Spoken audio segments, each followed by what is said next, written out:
580 anggota DPR resmi dilantik.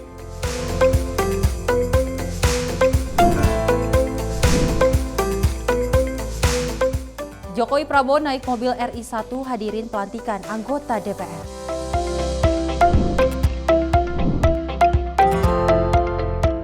Wakil rakyat baru, harapan baru.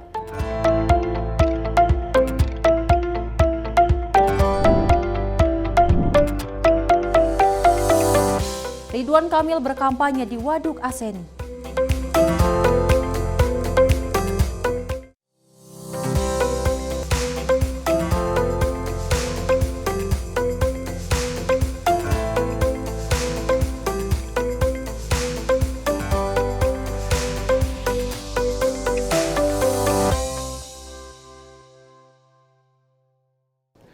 Selamat pagi. Selamat pagi pemirsa Simpo TV, senang sekali rasanya menyapa pagi dapat kembali hadir menemani Anda di hari-hari Anda juga. Benar sekali. Dan seperti headline yang kita sudah bacakan, Arif dan pemirsa ini kemarin ya kita baru saja sama-sama menyaksikan adanya pelantikan anggota DPR, MPR dan DPD baru di periode 2024 hingga 2029. Benar sekali, dan selain pelantikan anggota DPR dan juga MPR dan juga DPD, ini juga langsung ada pemilihan ataupun penetapan pimpinan DPR yang kemarin juga baru saja terpilih, di mana 2 dari pimpinan ini merupakan pimpinan DPR pada periode 2019-2024. Ya, kalau kita lihat juga banyak wajah baru yang akan ada di Gedung Parlemen Senayan, Jakarta. Benar. Pastinya pemirsa, berita-berita yang menarik dan hangat telah kami siapkan untuk Anda dalam Menyapa Pagi bersama saya Selly Sregar. Dan saya Arif Rifai, kita simak bersama inilah Menyapa Pagi Simpo TV.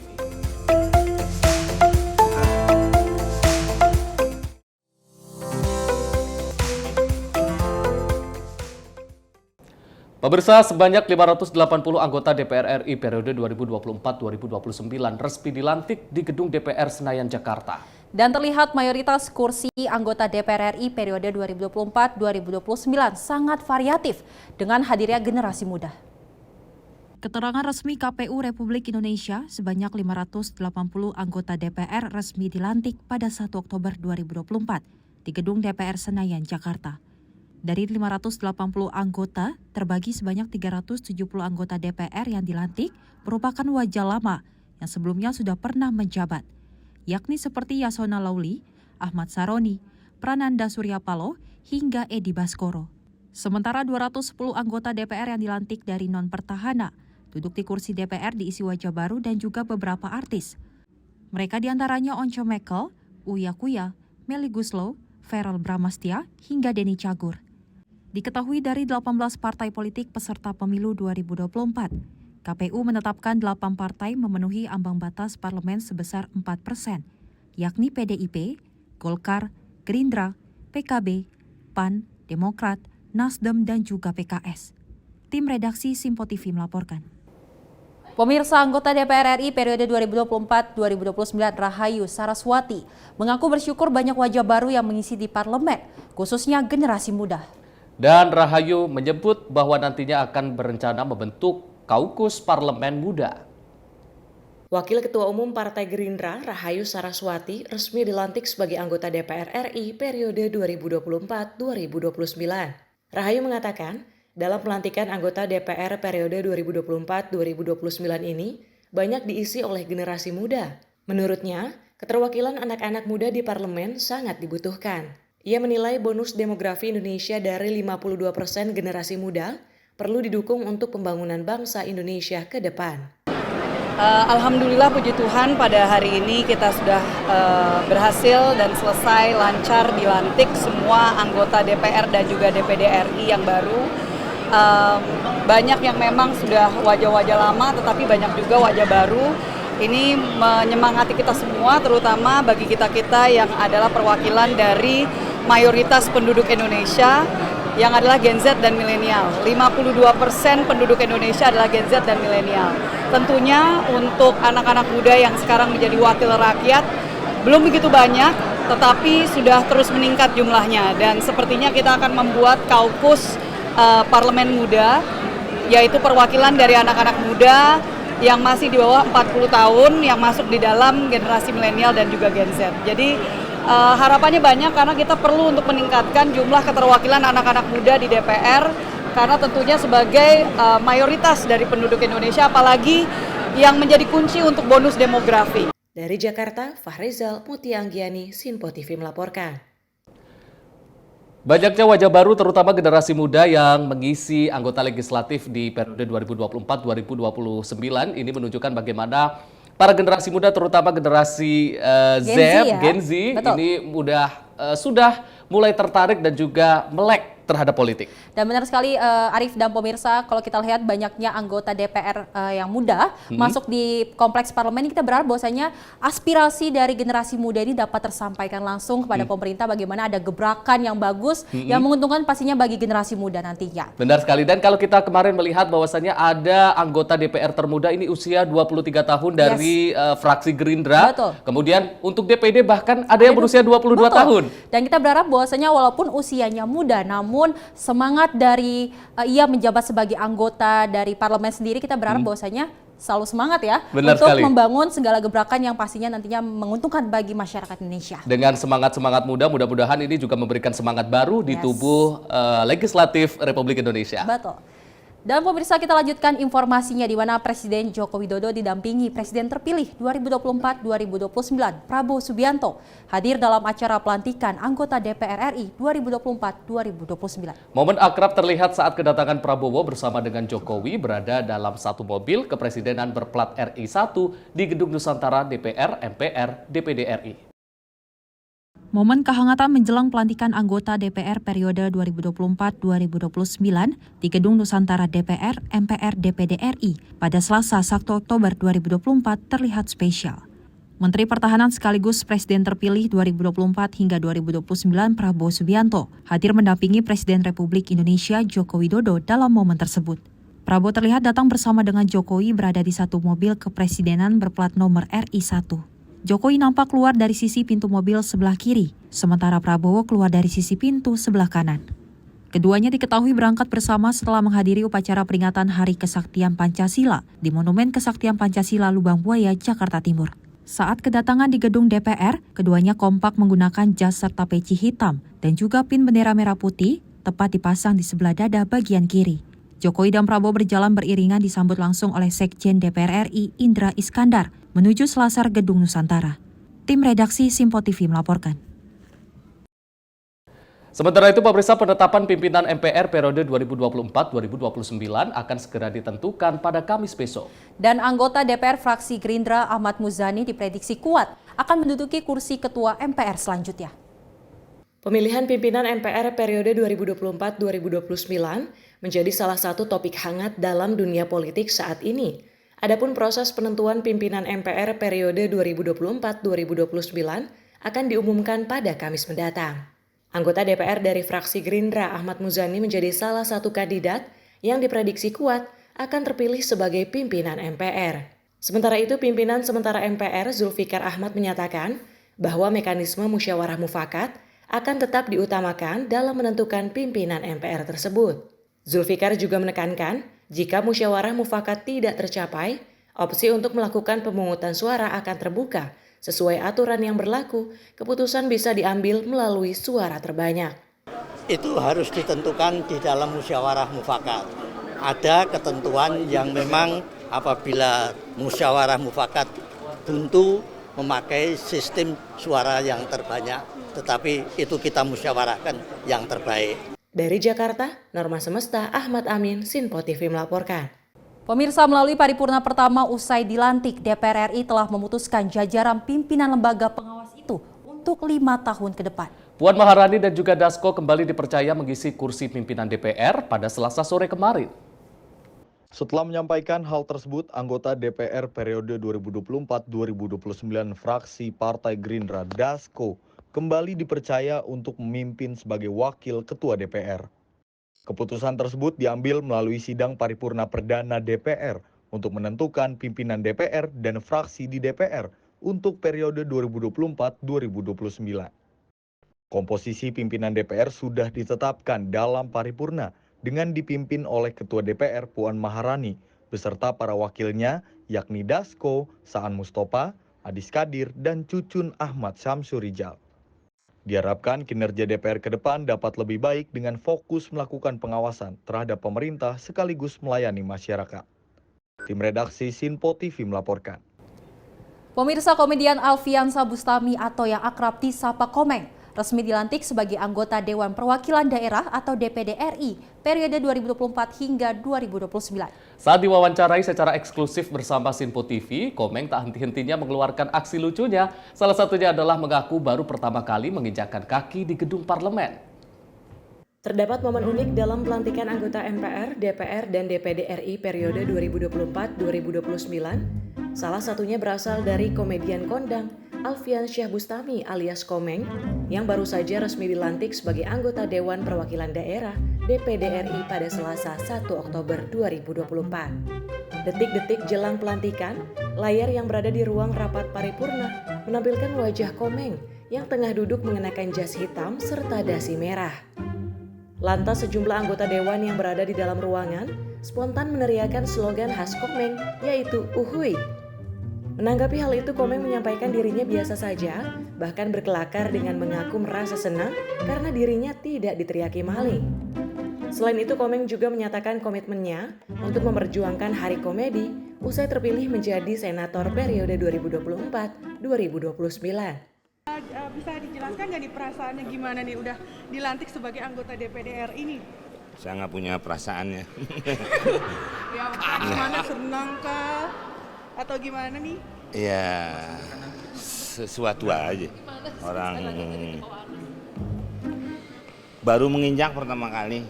Gimana kesana nih dari Bang Komeng sendiri? Kan katanya pertama kali menginjak gedung Senayan nih, gimana nih? Kalau nginjak sih, kalau nginjak secara ya enggak ya, karena ini saya yang bangun kan. Itu zaman Bung Karno. Karena gedung saya juga kan dekat itu di sebelah GBK Gelora Bung Komeng. Jadi Bang, targetnya apa sih Bang di DPD nanti? Targetnya yang pertama Hari Komedi. Yang kedua seni hiburan untuk masyarakat diberikan secara gratis. Bang Komeng, tadi kan juga pas pelantikan tadi kan pas di muka Bang Komeng sendiri kan pada teriak uhu, ini gimana dari reaksi Bang Komeng sendiri? Nggak apa-apa, saya senang daripada muka saya nongol teriak maling. Ya, maaf ya, udah mau mulai. Oke, baik, terima kasih Bang Komeng. Terima kasih Bang Komeng. Dari Jakarta, Jihan Nabila, Rona Bayu, Sinpo TV melaporkan. Ya pemirsa, memang momen menarik terjadi saat di pelantikan kemarin ya Arif dan pemirsa, di mana saat wajah Komeng ini disorot oleh kamera dan sontak langsung para anggota meneriaki kata uhuy yang memang uhuy ini sudah melekat pada Komeng saat ia ada di dunia entertain. Benar sekali dan kalau kita melihat kehadiran Komeng di Senayan ini memberikan warna tersendiri di tubuh legislatif, dan kalau kita melihat kembali pada saat momen pemilu tahun 2024 kemarin di mana Komeng ini juga menjadi salah satu fenomena. Masyarakat tidak ada yang tahu ketika dia melakukan kampanye, tapi ketika di bilik suara ternyata ada fotonya yang begitu fenomenal. Dan kalau kita melihat track record dari Komeng sendiri ini pemirsa, memang adalah penggiat seni Indonesia, di mana kita berharap bahwasanya sebagai anggota DPD terpilih ini bisa menyerap aspirasi segala penggiat seni Indonesia untuk jauh lebih baik lagi pastinya. Dan pemirsa, informasi selanjutnya adalah wawancara kami bersama dengan Direktur Eksekutif Skala Survei Indonesia Abdul Hakim MS yang akan membahas bagaimana pelantikan kemarin, yaitu anggota DPR, DPD, dan DPD, dan terutama juga ada soal membahas bagaimana pimpinan DPR baru di periode 2024-2029. Untuk itu jangan kemana-mana, kita akan kembali lagi, tetaplah bersama kami di Menyapa Pagi Sinpo TV.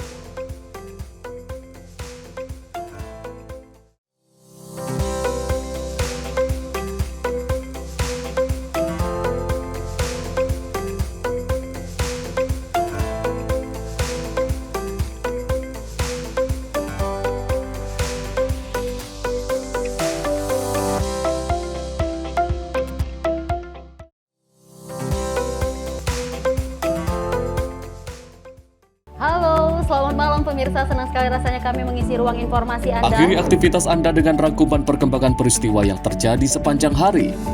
Sebelumnya kita saksikan ada sekitar 3.000 tamu undangan, sementara di Ibu Kota Nusantara ini ada sekitar 2.000 tamu undangan. Rangkaian informasi nasional dan mancanegara dirangkum sebagai penutup hari dalam Menyapa Malam. Setiap Senin hingga Jumat pukul 8 malam, hanya di Sinpo TV. Halo, selamat pagi pemirsa Simpo TV. Selamat pagi Andi. Selamat pagi, Fen. Beragam informasi terbaru hadir menemani Anda sebelum memulai hari. Itu memang dari Menteri Perhubungan juga mendukung, Betul. dari Menteri Keuangan juga mendukung, dan kita sebagai masyarakat pun juga Harus mendukung. Mengangkat isu yang tengah menjadi pembicaraan paling hangat. Semarakan pagi Anda bersama Menyapa Pagi. Setiap Senin hingga Jumat pukul 6 pagi. Hanya di Simpo TV. Halo pemirsa, kami kembali hadir dengan sejumlah informasi yang kami himpun dari berbagai penjuru dunia. Rangkaian informasi yang membuat akhir pekan Anda begitu bermakna. Sebuah kelompok di Afrika Selatan memberikan layanan pertunjukan film dengan tenaga surya. Berita yang menjadi sorotan media dari dalam dan luar negeri. Kami hadirkan untuk menemani pekan Anda dalam Simpo Dunia Sepekan. Sabtu dan Minggu pukul 9 pagi. Hanya di Simpo TV. Kami hadir dengan rangkaian informasi dari berbagai penjuru dunia. Topik dan isu yang tengah menjadi sorotan mancanegara dikemas dengan lengkap untuk Anda.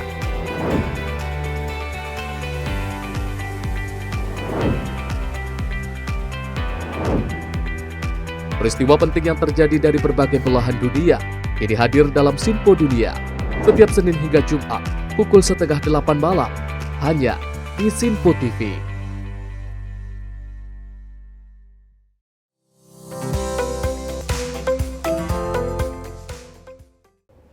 Pemirsa, terima kasih Anda masih menyaksikan Menyapa Pagi Simpo TV edisi khusus bersama narasumber hebat kita yaitu Bang Abdul Hakim atau yang biasa kita sapa Bang Aap selaku Direktur Eksekutif Survei Skala Indonesia. Bang Aap, apa kabar Bang? Kabar baik, selamat pagi Mas Arief dan Mbak Seli. Selamat datang kembali di Simpo TV Bang. Terima kasih sudah berkenan untuk diundang. Baik Bang Aap, ini kan suasana hangat masih kita rasakan karena memang kemarin baru saja anggota DPR, MPR dan juga DPD baru saja dilantik. Dan seperti yang kita ketahui Bang Aap, bahwasanya memang anggota DPR yang dilantik ini cukup banyak dibandingkan di periode sebelumnya, yaitu sebanyak 580. Dan ternyata juga Bang Aap ini banyak sekali kalangan artis yang akhirnya terjun ke politik dan terpilih menjadi anggota DPR baru. Bang Aap sendiri melihatnya bagaimana Bang? Ya, memang kemarin kita telah melihat lancarnya acara pelantikan anggota DPR terpilih yang baru periode 2024-2029. Kalau kita melihat memang jumlah komposisi DPR yang ada sekarang jumlahnya memang bertambah dibandingkan periode sebelumnya. Jika periode sebelumnya jumlahnya 575, maka pada periode kali ini jumlah anggota DPR bertambah menjadi 580. Kenapa ini bisa terjadi? Hal ini sebagai implikasi karena adanya pemekaran wilayah. Misalnya di Papua kita awalnya cuma 2 dapil, sekarang dipecah menjadi 4 dapil. Itu yang awalnya cuma Papua dan Papua Barat menjadi pemekaran baru. Nah, ini kemudian berimplikasi terhadap penambahan jumlah dari anggota DPR yang ada yang awalnya berjumlah 575 di periode 2019-2024 menjadi 580 di 2025 ke 2029 mendatang. Nah, memang kalau kita lihat komposisi secara profesi, kalau kita lihat data terakhir, memang mayoritas anggota DPR dari 580 ini profesinya masih seorang politisi. Hampir sekitar 70%. Sisanya ada di kalangan profesional, ada dari kalangan pengusaha, termasuk juga dari kalangan seni yaitu artis.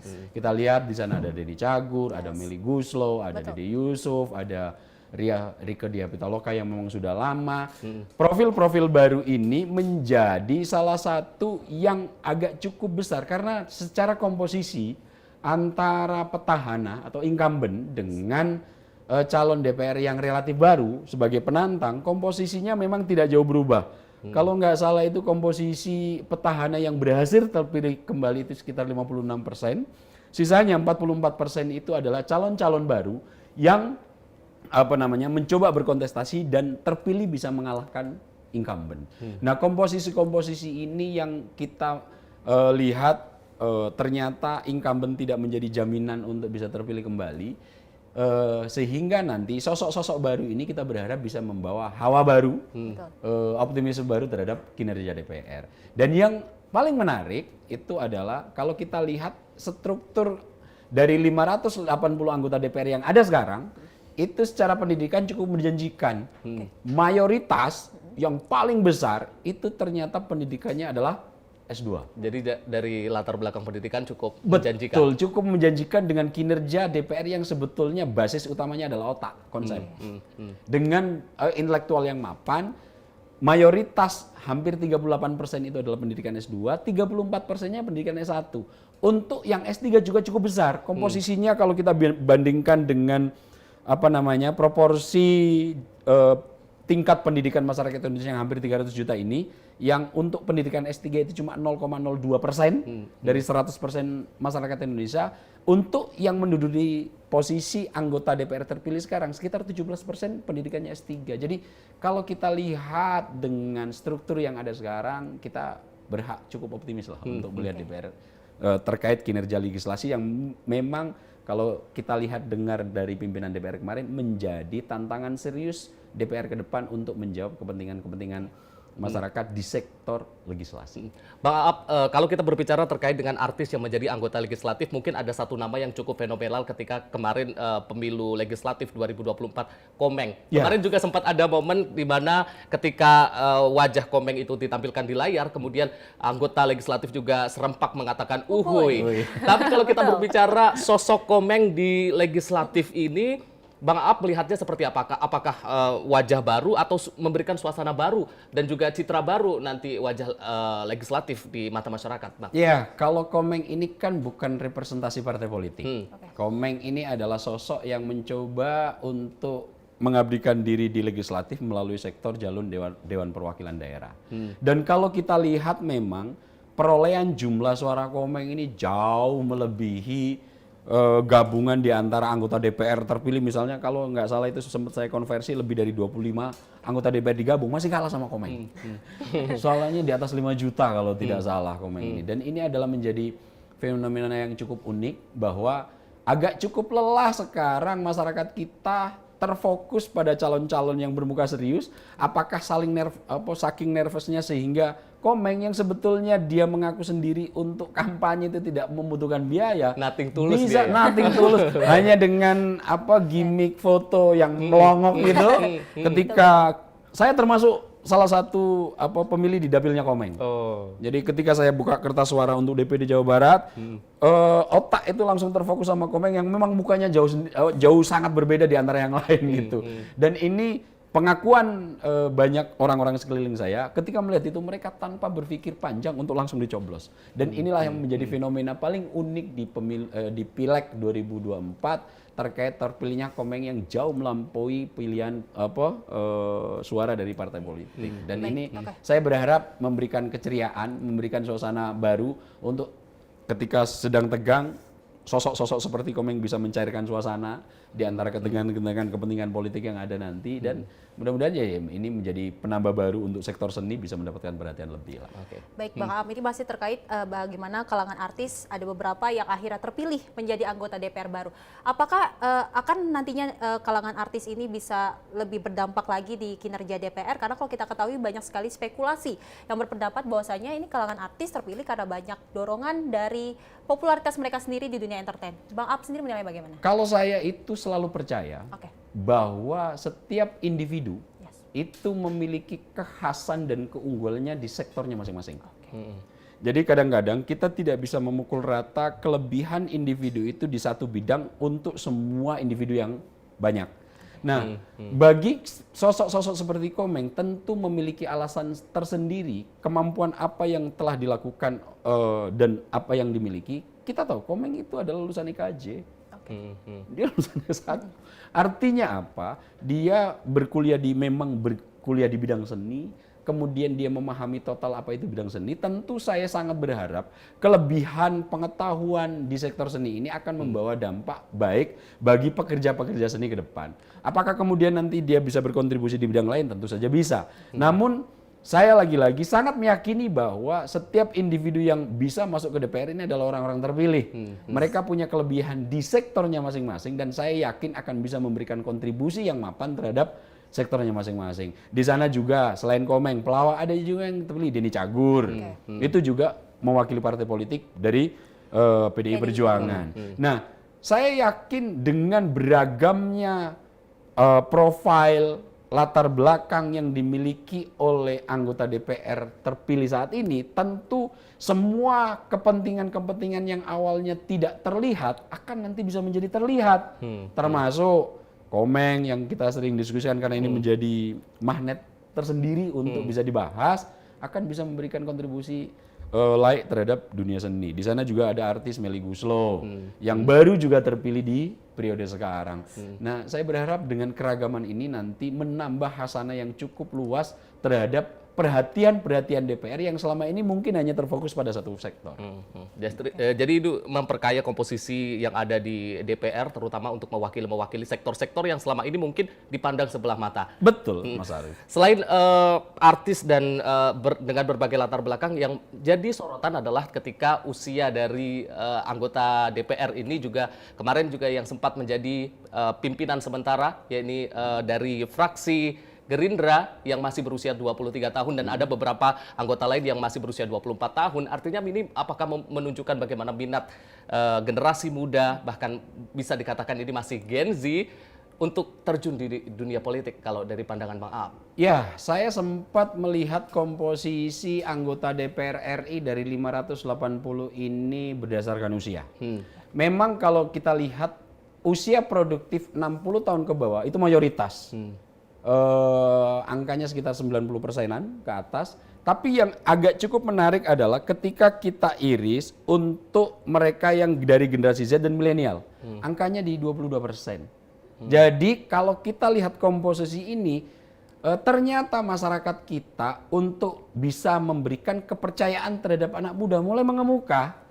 Meskipun ini kalau kita perbandingkan agak cukup jauh berbeda dibandingkan dengan komposisi usia di periode 2014-2019.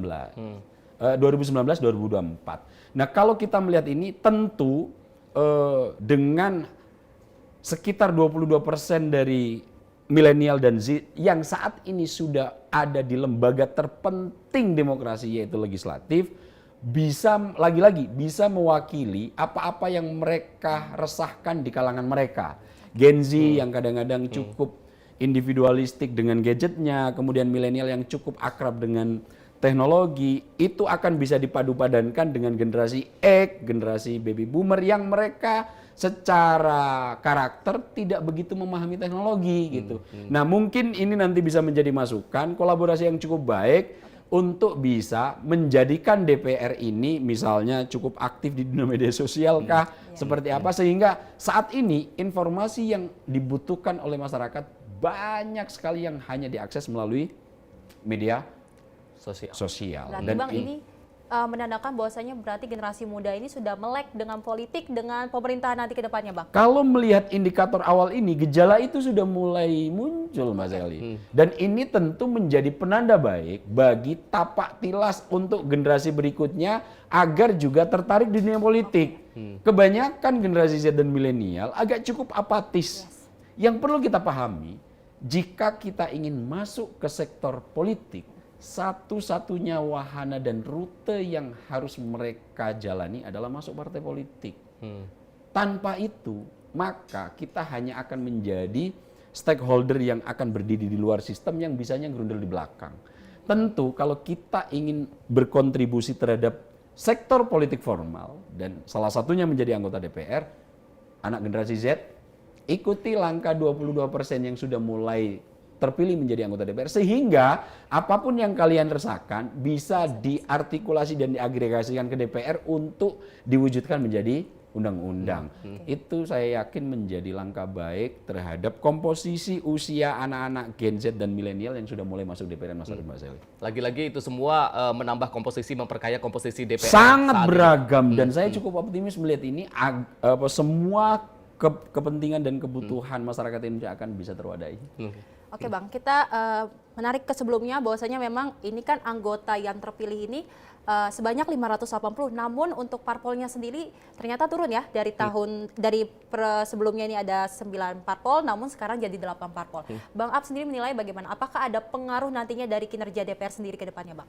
Kalau soal komposisi memang peraih kursi di parlemen periode sebelumnya 2019-2004 kemarin ada 9 parpol yang lolos parliamentary threshold. Nah, untuk pemilu kali ini hanya 8 parpol karena ada 1 parpol harus tereliminasi. Apa itu? P3. Padahal sebetulnya salah satu calonnya adalah salah satu peraih suara terbanyak untuk diperbandingkan dari 580 anggota, yaitu yang sekarang menjadi salah satu ketua balik namanya Ahmad Baidowi, ya, yang mewakili Dapil Madura. Akan tetapi karena P3 dengan berat hati tidak mencapai angka batas parliamentary threshold, maka kemudian kursi itu harus diserahkan kepada parpol-parpol yang lolos parliamentary threshold. Nah, pertanyaannya apakah ini nanti akan berpengaruh terhadap proses regenerasi? Tidak. Tentu kalau lagi-lagi tadi kalau kita merujuk pada sektor pendidikan, tentu kita sudah bisa cukup optimis secara konseptual dan secara akademis intelektualnya cukup mapan karena pendidikannya 90% di atas S1 dan S3.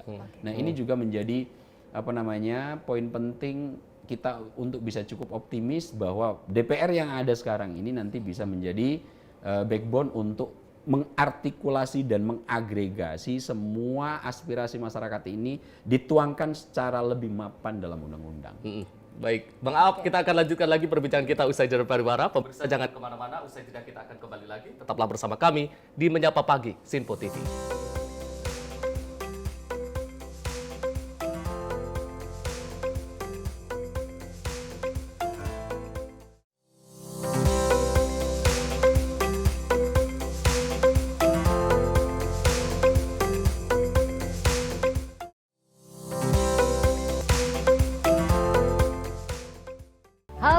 Selamat malam pemirsa, senang sekali rasanya kami mengisi ruang informasi Anda. Akhiri aktivitas Anda dengan rangkuman perkembangan peristiwa yang terjadi sepanjang hari. Sebelumnya kita saksikan ada sekitar 3.000 tamu undangan, sementara di Ibu Kota Nusantara ini ada sekitar 2.000 tamu undangan. Rangkaian informasi nasional dan mancanegara dirangkum sebagai penutup hari dalam Menyapa Malam. Setiap Senin hingga Jumat pukul 8 malam, hanya di Sinpo TV.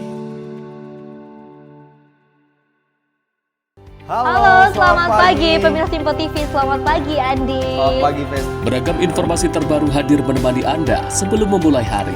Itu memang dari Menteri Perhubungan juga mendukung, Betul. dari Menteri Keuangan juga mendukung, dan kita sebagai masyarakat pun juga Harus mendukung. Mengangkat isu yang tengah menjadi pembicaraan paling hangat. Semarakan pagi Anda bersama Menyapa Pagi. Setiap Senin hingga Jumat pukul 6 pagi. Hanya di Sinpo TV. Halo pemirsa, kami kembali hadir dengan sejumlah informasi yang kami himpun dari berbagai penjuru dunia. Rangkaian informasi yang membuat akhir pekan Anda begitu bermakna. Sebuah kelompok di Afrika Selatan memberikan layanan pertunjukan film dengan tenaga surya. Berita yang menjadi sorotan media dari dalam dan luar negeri. Kami hadirkan untuk menemani pekan Anda dalam Sinpo Dunia Sepekan. Sabtu dan Minggu pukul 9 pagi. Hanya di Sinpo TV. Kami hadir dengan rangkaian informasi dari berbagai penjuru dunia. Topik dan isu yang tengah menjadi sorotan mancanegara dikemas dengan lengkap untuk Anda.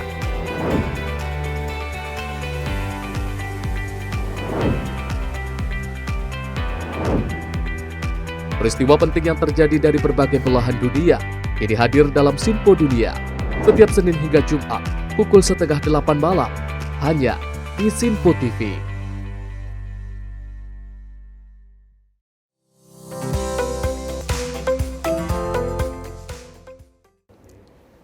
Pemirsa masih bersama kami dalam Menyapa Pagi Sinpo TV dan kita lanjutkan pembicaraannya Bang Ap ini terkait tadi bahwasanya ada 8 parpol yang akhirnya masuk ke ataupun terpilih di atas ambang batas parlemen Bang Ap.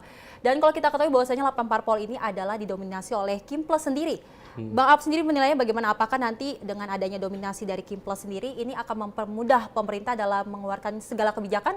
Bang Ap melihatnya bagaimana? Bahkan indikatornya tidak hanya didominasi sama Kimples. PDIP punya peluang besar untuk masuk bergabung. Bergabung ya. Kalau kita lihat kemarin sempat kita bahas bahwa kalau kita merujuk pada indikator-indikator fakta politik yang terjadi di DPR kemarin dan beberapa statement-statement orang-orang penting PDIP, probabilitas untuk PDIP bergabung dengan pemerintahan Prabowo Gibran sangat besar. Dan jika ini terjadi, maka Kim Plus tidak mendominasi lagi, tapi 100% 8 parpol yang ada di DPR akan berada di belakang Pak Prabowo Gibran untuk mengasuh pemerintahan selama 5 tahun ke depan. Dan ini tentu adalah menjadi kabar baik karena dengan begitu Pak Prabowo nanti cukup bisa fokus untuk segera mengeksekusi semua janji kampanye yang telah disampaikan kepada masyarakat dan rencana program-program nanti yang akan dieksekusi cukup leluasa untuk dijalankan. Tentu ini akan menjadi indikator baik terkait dengan pemerintahan Pak Prabowo Gibran dalam 5 tahun ke depan. Bang, terkait dengan kemungkinan ataupun probabilitas PDIP masuk ke dalam pemerintahan Prabowo Gibran, kemarin juga ada sempat ada momen yang cukup menarik perhatian di mana ada momen akrab antara Puan Maharani dengan Prabowo Subianto setelah pelantikan anggota DPR, terlihat mengobrol, terlihat ada sedikit tertawa, dan apakah ini menunjukkan bagaimana peluang PDIP untuk masuk dalam pemerintahan Prabowo Gibran ini semakin besar, Bang? Iya. Sebelum itu, saya sebetulnya menunggu momen kemarin untuk siapa komposisi pimpinan DPR ini yang akan terpilih menjadi ketua DPR. Karena sesuai dengan yang dikemukakan oleh Ketua Harian Partai Gerindra Sufmi Dasko Ahmad bahwa pengisian proses pimpinan DPR akan tetap mengikuti rute Undang-Undang MD3. Seperti tahun 2019.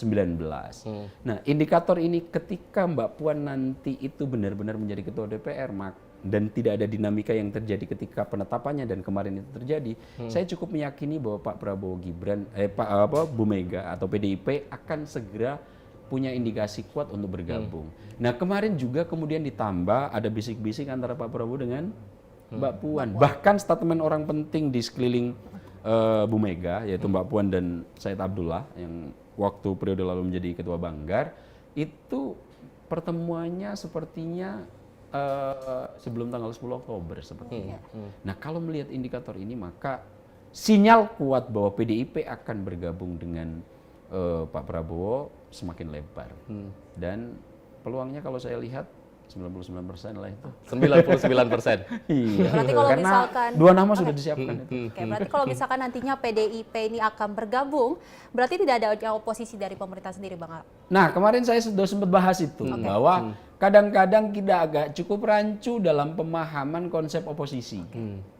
Yang perlu kita pahami, kita Indonesia menganut sistem presidensialisme. Apa itu sistem presidensialisme?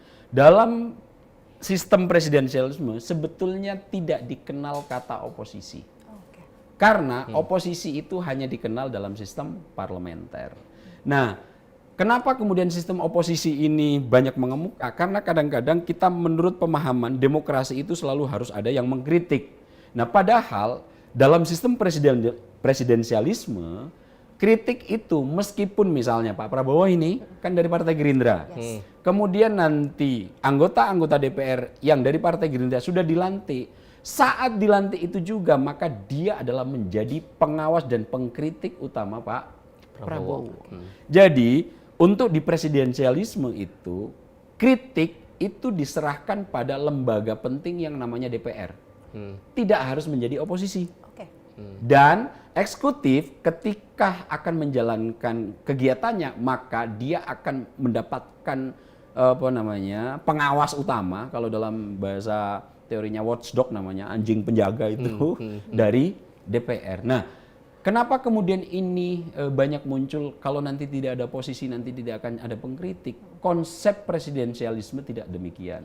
Sehingga nanti kalau 100% itu nanti DPR menyatakan mendukung, bukan berarti itu kemudian nihil kritik. Bahwa DPR yang sudah dikonsepkan dalam presidensialisme, mereka akan menjadi lembaga yang akan mengawasi total kinerja eksekutif. Nah, saat ini bagaimana kalau kemudian tidak ada yang berseberangan? Nah, ini masyarakat sipil juga harus cukup turut andil, dan ini sebetulnya posisi yang cukup baik. Karena saya kadang-kadang punya tesis baru.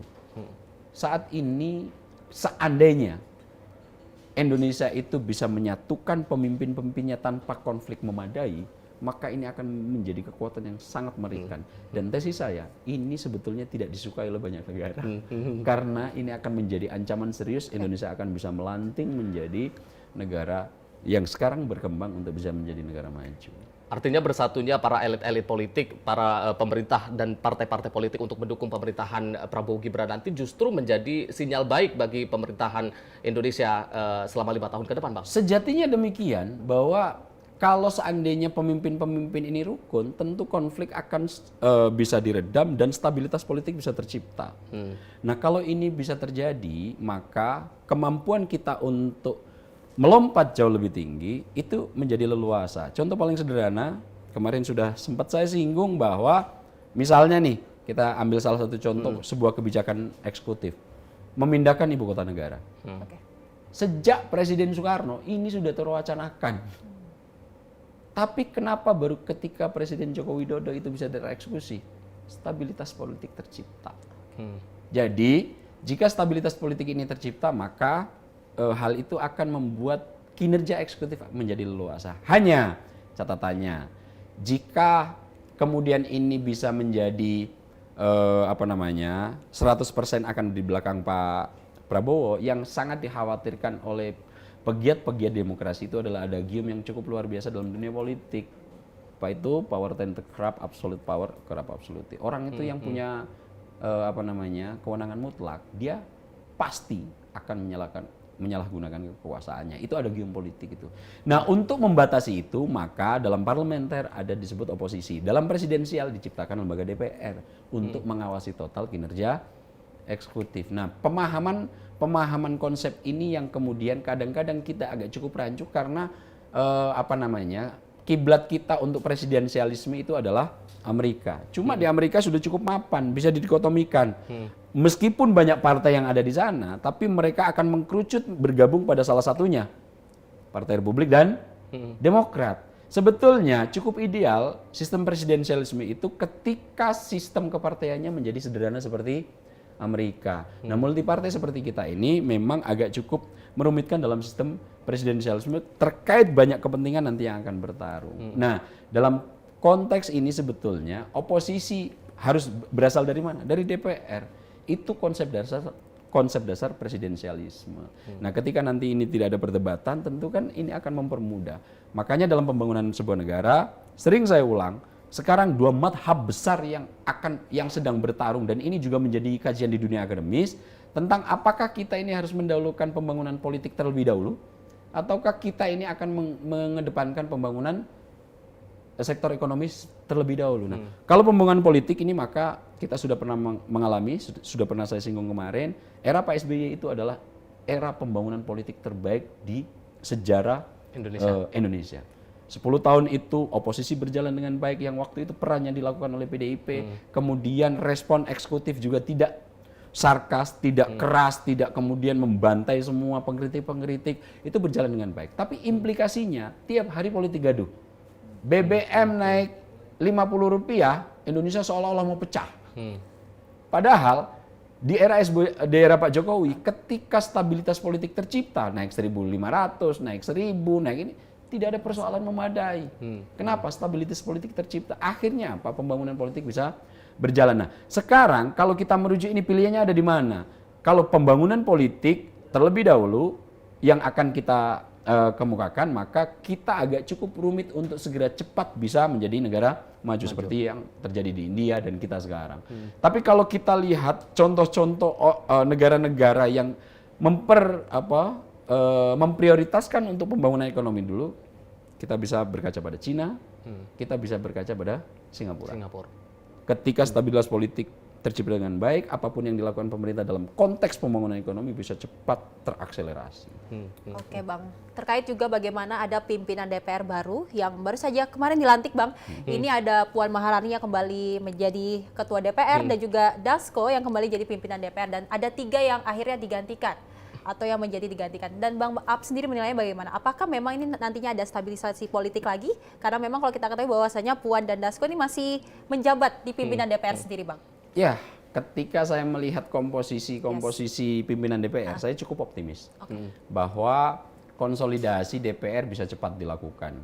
2 poros penting, sosok yang menjadi motor DPR di periode sebelumnya, yaitu Profesor Sufmi Dasko dan Mbak Puan Maharani sebagai Ketua DPR yang terpilih kembali, ini adalah tokoh jangkar untuk konsolidasi semua undang-undang legislasi yang dilakukan oleh DPR. Itu kenapa proporsi keberhasilan menelurkan undang-undang DPR periode kemarin yang sebelum dilantik ini dibandingkan DPR 2014 ke 2019 sangat timpang.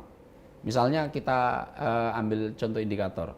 Di 2014 ke 2019 itu undang-undang yang berhasil disahkan oleh DPR cuma jumlahnya berapa? 80. Dan ketika 2 sosok sentral ini yang terpilih kembali ini menjadi yang terpenting di DPR, 225 undang-undang berhasil disahkan oleh DPR periode yang baru diganti kemarin itu. Nah, kondisi ini tentu akan menjadi optimis baru karena 2 orang sentral ini akan tetap berada di DPR untuk melakukan konsolidasi mengawal pemerintahan Prabowo Gibran. 2 sosok ini kalau saya boleh keluarkan istilah, memang Mbak Puan ini sosok yang tidak terlalu mengemuka tapi cukup penting. Kemudian Sufmi Dasko ini adalah sosok yang cukup mumpuni dalam melakukan orkestrasi sebagai dirijen mengelola undang-undang yang akan ditelurkan. Nah, kedua sosok ini saya juga melihat menjadi kunci berhasilnya 225 undang-undang disahkan pada DPR periode tahun lalu. Dan kemudian kalau kita melihat komposisi 3 yang lainnya, ini adalah sahabat dekat semua ini. Tidak ada sekat, misalnya celah luka yang membatasi komunikasi mereka, seperti misalnya saya ambil contoh tokoh politik kita Pak SBY dan Bu Mega yang agak cukup sulit bersatu misalnya. Mungkin juga ini akan terjadi Pak Jokowi dan Bu Mega gitu. Nah, di antara 5 ini nggak ada yang seperti itu.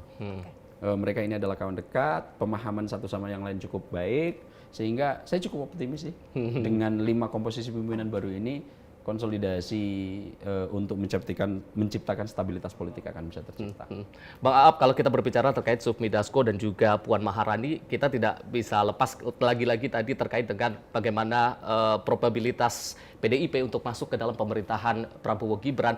Kalau kita berbicara terkait dengan PDIP atau dengan secara khususnya Ibu Mega dengan Pak Prabowo, ini kan hubungannya memang tidak ada masalah, akur-akur saja. Tapi mungkin kalau dari kacamata masyarakat juga ada hubungan antara PDIP dengan Gibran yang mungkin kita tahu memang Gibran saat ini memang masih statusnya masih di PDIP, tapi ada hubungan yang cukup susah. Atau ketika nanti PDIP benar-benar masuk ke dalam pemerintahan Prabowo Gibran, apakah ini justru akan menjadi langkah baik untuk memperbaiki hubungan antara Gibran dengan PDIP atau seperti apa, Bang?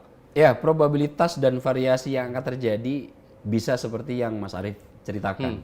Probabilitasnya bisa memperkuat hubungan, probabilitas yang lain juga bisa nanti ini akan membuat situasi menegang di dalam. Tapi kalau saya melihat dengan selesainya nanti seandainya Bu Mega dan Pak Prabowo itu bertemu, yang disinyalir akan terjadi sebelum 10 Oktober, tentu hal-hal ini akan dibicarakan beliau berdua. Dan saya sangat berharap Pak Prabowo, gaya kepemimpinan yang merangkul ini akan terus bisa terwadahi sehingga kepentingan-kepentingan politik yang kadang-kadang tidak bisa terwadahi karena ego bisa dikesampingkan. Nah, kalau ini bisa terjadi, ini sangat tergantung bagaimana Pak Prabowo dalam melit 5 tahun ke depan, dan sepertinya Pak Prabowo sudah tidak terlalu, kalau dalam pandangan pribadi saya, mengedepankan ego dalam sektor-sektor yang seperti itu. Demokrasi yang dibangun sejak Pak Prabowo ini bergabung dengan Pak Jokowi mulai cukup lunak dan memperlakukan filosofi Jawa saya tidak bermaksud untuk mengambil ini, yang saya tahu adalah filosofinya ini. Filosofi Jawa itu adalah sangat mengedepankan kerukunan. Syaratnya bisa tercipta kalau ada tepo seliro, tenggang rasa, saling menghargai dan memahami posisi masing-masing. Nah, kalau ini nanti tetap dilanjutkan Pak Prabowo, saya yakin itu tidak akan menjadi variabel serius untuk menghalangi pemerintahan Pak Prabowo Gibran selama 5-4 tahun ke depan.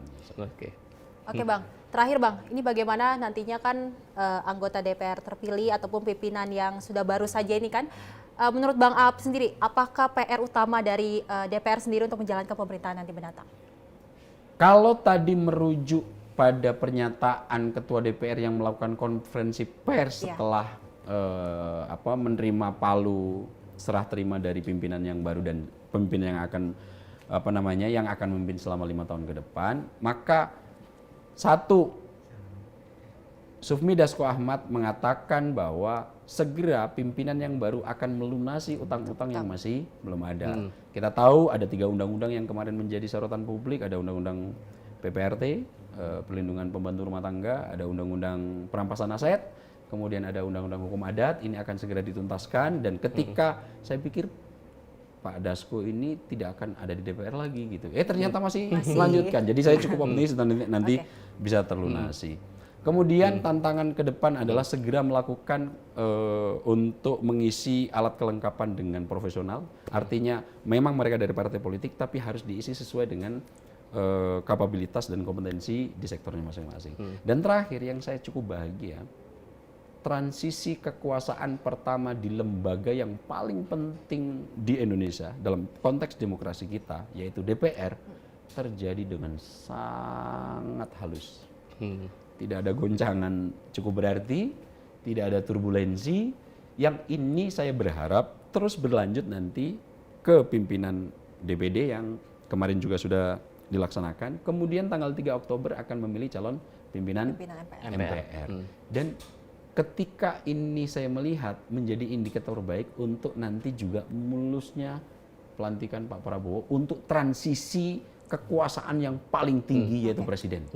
Saya berharap nanti tidak ada dinamika politik yang cukup memadahi terkait dengan penyusunan kabinet sehingga nanti akan mengganggu proses pelantikan sehingga nanti ketika Pak Prabowo memutuskan deadline-nya tanggal 15 komposisi kabinet selesai, 20 Oktober dilantik, 21 Oktober akan melantik kabinet baru. Dengan komposisi ini kita berharap optimisme untuk segera kita bisa melanting dari negara berkembang menjadi negara maju di 2045 Indonesia Emas bisa terrealisasi. Amin. Terima kasih Bang Aap sudah hadir di Menyapa Pagi Simpo TV dan juga membahas terkait dengan bagaimana pelantikan anggota DPR dan juga kemarin penetapan pimpinan DPR. Dan ini masih satu hal yang kita nantikan bersama adalah bagaimana sikap yang akan diambil oleh PDIP nantinya, apakah bergabung ke dalam kepemimpinan Prabowo Gibran atau justru menjadi oposisi. Kita tunggu 2 pekan ke depan. Kita tunggu 2 pekan ke depan.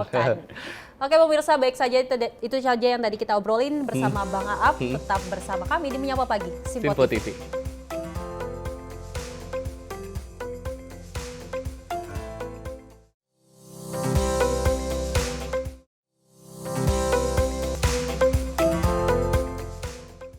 Halo, selamat malam pemirsa. Senang sekali rasanya kami mengisi ruang informasi Anda. Akhiri aktivitas Anda dengan rangkuman perkembangan peristiwa yang terjadi sepanjang hari. Sebelumnya kita saksikan ada sekitar 3.000 tamu undangan, sementara di Ibu Kota Nusantara ini ada sekitar 2.000 tamu undangan. Rangkaian informasi nasional dan mancanegara dirangkum sebagai penutup hari dalam Menyapa Malam. Setiap Senin hingga Jumat pukul 8 malam, hanya di Simpo TV. Halo, selamat pagi pemirsa Simpo TV. Selamat pagi Andi. Selamat pagi, Fen. Beragam informasi terbaru hadir menemani Anda sebelum memulai hari. Itu memang dari Menteri Perhubungan juga mendukung, dari Menteri Keuangan juga mendukung, dan kita sebagai masyarakat pun juga harus mendukung. Mengangkat isu yang tengah menjadi pembicaraan paling hangat, semarakan pagi Anda bersama Menyapa Pagi. Setiap Senin hingga Jumat pukul 6 pagi, hanya di Simpo TV. Halo pemirsa, kami kembali hadir dengan sejumlah informasi yang kami himpun dari berbagai penjuru dunia. Rangkaian informasi yang membuat akhir pekan Anda begitu bermakna. Sebuah kelompok di Afrika Selatan memberikan layanan pertunjukan film dengan tenaga surya. Berita yang menjadi sorotan media dari dalam dan luar negeri, kami hadirkan untuk menemani pekan Anda dalam Sinpo Dunia Sepekan, Sabtu dan Minggu pukul 9 pagi, hanya di Sinpo TV. Kami hadir dengan rangkaian informasi dari berbagai penjuru dunia. Topik dan isu yang tengah menjadi sorotan mancanegara dikemas dengan lengkap untuk Anda.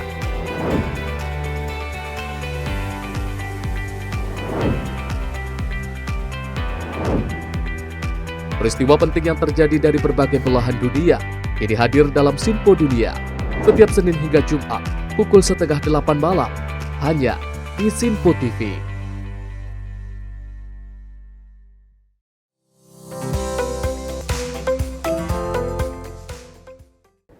Terima kasih pemirsa, masih dalam Menyapa Pagi Sinpo TV dan kita lanjutkan informasinya terkait Pilkada Serentak 2024 di mana calon Wakil Gubernur Jakarta nomor urut 3 Rano Karno menyapa warga Kembangan Selatan, Jakarta Barat. Dalam kampanye, Bang Dul ini berjanji akan meningkatkan intensif bagi penggerak PKK serta menambah anggaran perawatan RPTRA. Kedatangan Bang Dul Cawagup nomor urut 3 disambut hangat oleh warga Kembangan Selatan, Jakarta Barat. Warga yang didominasi oleh kaum ibu ini menyempatkan untuk berfoto selfie bersama pasangan dari Cagup Pramono Anung tersebut. Dalam dialognya dengan warga, Bang Dul memastikan tidak akan ribet dalam kepengurusan apapun di kantor kelurahan, serta memperluas lapangan kerja. Selain itu, mantan Gubernur Banten tersebut juga berjanji akan meningkatkan seluruh pegiat PKK dan menggaji Hansip yang selama ini gajinya dari iuran warga, serta menambah anggaran untuk perawatan RPTRA. Dibikin, cuman kemarin nggak sempat dijaga, misalnya kan. Sementara RPTRA itu kan lahan untuk anak-anak main, berkumpul.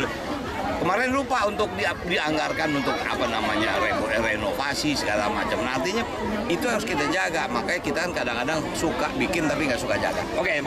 Di akhir kampanyenya, pemeran Dul dalam sinetron Sidul Anak Sekolahan ini mengajak warga Kembangan Selatan untuk memilih pasangan urut nomor 3 dalam Pilgub Jakarta agar Jakarta menyala dan kagak ribet. Tim redaksi Sinpo TV melaporkan. Sementara itu pemirsa, calon gubernur Jakarta nomor urut 1 Ridwan Kamil mendatangi kawasan Waduk Aseni, Semanan, Kalideres, Jakarta Barat. Dan kedatangan Ridwan Kamil untuk menyerap aspirasi ratusan ibu-ibu di daerah tersebut. Menurutnya, salah satu program yang bisa menjadi solusi untuk para ibu-ibu Jakarta itu dengan membuat pasar murah di Jakarta. Di situ para ibu-ibu bisa membeli berbagai macam bahan sembako dengan harga murah. Ridwan Kamil datang ke Waduk Aseni untuk menyapa warga Jakarta, khususnya ratusan ibu-ibu yang mengikuti senam bersama gelaran PAN. Antusias warga di kawasan Waduk Aseni itu pun menjadi penyemangat pula baginya untuk selalu turun ke lapangan menyapa warga. Selain berolahraga bersama, RK menyempatkan diri menyampaikan beberapa program unggulan pasangan Ridwan Kamil Suswono. Menurut dia, masyarakat yang hadir senang dengan beberapa program tersebut. Seperti diketahui, pasangan Ridho memiliki program meningkatkan kesejahteraan warga dengan meringankan beban biaya hidup melalui subsidi pangan, transportasi, dan perluasan tenaga kerja. Subsidi pangan diberikan untuk menjaga stabilitas harga bahan pokok, sementara subsidi transportasi publik membantu masyarakat mengakses mobilitas yang lebih terjangkau. Tim redaksi Sinpo TV melaporkan. Pemirsa, Cagup Jakarta Ridwan Kamil mengaku bahagia usai menyaksikan pagelaran lenong yang diselenggarakan oleh Sanggar Budaya Betawi Oplet Robet di Jakarta Timur. Dia pun mengaku berkomitmen untuk memperluas pentas-pentas lenong Betawi ke seluruh wilayah Jakarta bila terpilih. RK mengaku merasakan kebahagiaan yang luar biasa di hatinya dan mengaku ingin terus memperluas pentas budaya lenong. Kader Golkar itu pun menyatakan berniat untuk menyisipkan pentas lenong ke sekolah guna melestarikan kebudayaan tersebut. Upaya lain yang ingin dia lakukan adalah mensinergikan kegiatan Car Free Night miliknya yang direncanakan dilakukan sebulan sekali di setiap kecamatan dengan pentas lenong. Dia ingin pagelaran itu disisipkan sebagai salah satu kegiatan dalam kegiatan itu. Selain itu, RK mengaku akan memanfaatkan lenong sebagai media sosialisasi program pemerintah, sebab menurutnya melalui hiburan sosialisasi program akan lebih mudah diterima warga. RK menyaksikan pentas lenong dari Sanggar Oplet Robet. Dalam pagelaran itu terlihat pelenong populer seperti Opi Kumis dan juga Bang Madin. Tim redaksi Sinpo TV melaporkan. Selain itu, pemirsa, sejumlah alat peraga kampanye milik pasangan calon gubernur dan wakil gubernur nomor urut 1 Ridwan Kamil Suswono dirusak oleh orang tidak dikenal. Merespon hal itu, Emil hanya mendoakan oknum yang merusak APK agar mendapatkan hidayah. Calon Gubernur Jakarta nomor urut 1 Ridwan Kamil mendoakan pelaku yang telah melakukan pengerusakan terhadap alat peraga kampanye Ridwan Kamil Suswono agar mendapatkan hidayah. Emil mengaku dirinya tidak menaruh dendam kepada oknum yang tak bertanggung jawab tersebut, melainkan dirinya mengajak kepada seluruh masyarakat untuk berlomba-lomba dalam kebaikan dan saling menghargai dan menghormati. Sebab menurut Emil, pengerusakan alat peraga kampanye atau atribut masuk ke dalam pelanggaran aturan. Ya, saya hanya menghimbau saja, kita berlomba-lomba dalam kebaikan.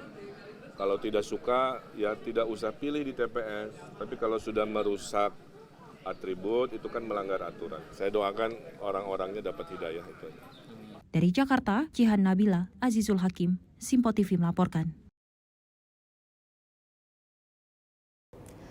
Memang sangat disayangkan pemirsa adanya pengerusakan pada alat peraga kampanye dari Cagup dan Cawagup nomor urut 1 Ridwan Kamil dan Suswono, di mana kalau kita lihat harusnya sebagai masyarakat Jakarta juga berharap bahwasanya ini demokrasi kan harusnya 5 tahun sekali. Kita harus merasakan atau menyambut demokrasi ini dengan baik. Tapi namun sayangnya adanya oknum yang tidak bertanggung jawab untuk perusakan hak tersebut. Dan tentu kita berharap hal ini tidak terulang kembali dan kita berharap segala bentuk kampanye dilakukan dengan baik dengan mengedepankan visi misi dari pasangan yang diusungnya atau pasangan yang didukungnya, bukan dengan melakukan black campaign atau bahkan tadi merusak alat peraga kampanye milik pasangan ataupun calon lainnya. Dan kita berharap bahwasanya pelaksanaan nanti Pilkada serentak 2024 pada November mendatang ini juga jauh lebih baik lagi, pastinya juga lancar, tidak adanya pengerusakan ataupun oknum-oknum yang tidak bertanggung jawab untuk merusak dari demokrasi tersebut. Benar sekali, dan seperti makna dari pemilu ini kan merupakan pesta demokrasi.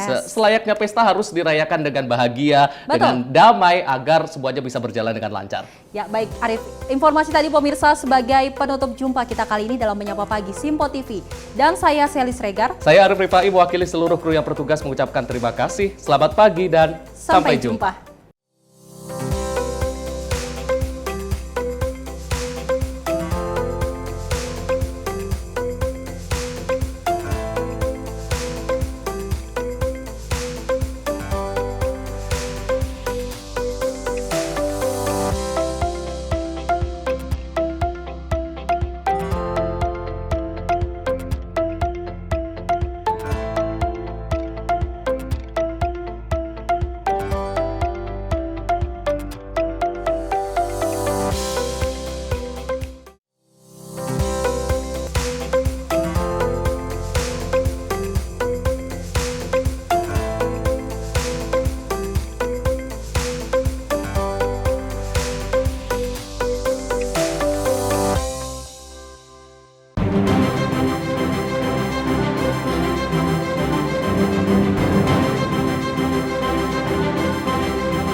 Simpo TV, News, Sport, Entertainment.